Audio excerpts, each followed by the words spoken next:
So now we're going to look at some more examples, right? If you feel like you want to try on your own, you can pause and just go ahead and try it on your own, right? And then play when you're ready to see the answer.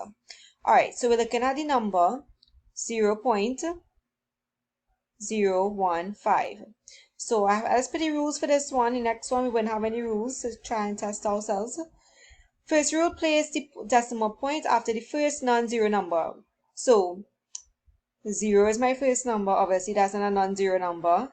The next one is 0, that's not a non-zero number. So my first non-zero number is 1. So I'm going to put a decimal point right after that. So I get 1.5.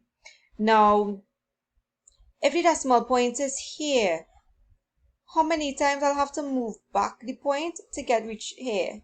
So my decimal point is here, right? Or let's do it from here on top here so you can see, right? My decimal point is now in between the 1 and the 5. How many times I have to move it back? I'll have to move it back 1, 2 times to the left, right?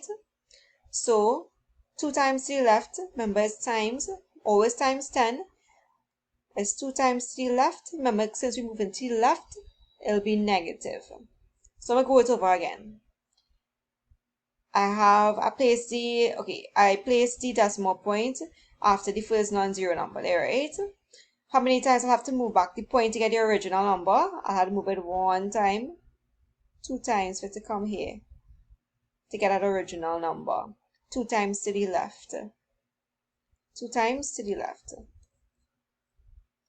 To the left, and that's how we get 1.5 by 10 to the minus 2. Remember, since it's to the left, it has to be the negative there, right? All right, let's look at another question. All right, we're looking at these other 3 questions here. So we have no rules here, so let's try and test ourselves. Let's look at A. We have 25.0103. And remember, the first rule is to take that decimal point and place it after the first non-zero number. My first non-zero number is 2, so I'm going to place it here. So I get 2.50103. Cool? And now I need to multiply by 10. You always multiply by 10. I have to put some power at the top of the 10. But we need to know how many times I need to move back this point to get my original answer of 25.0103. So my point is here to get back my original answer, I'll have to move it 1 place to the right. So that's to the power 1.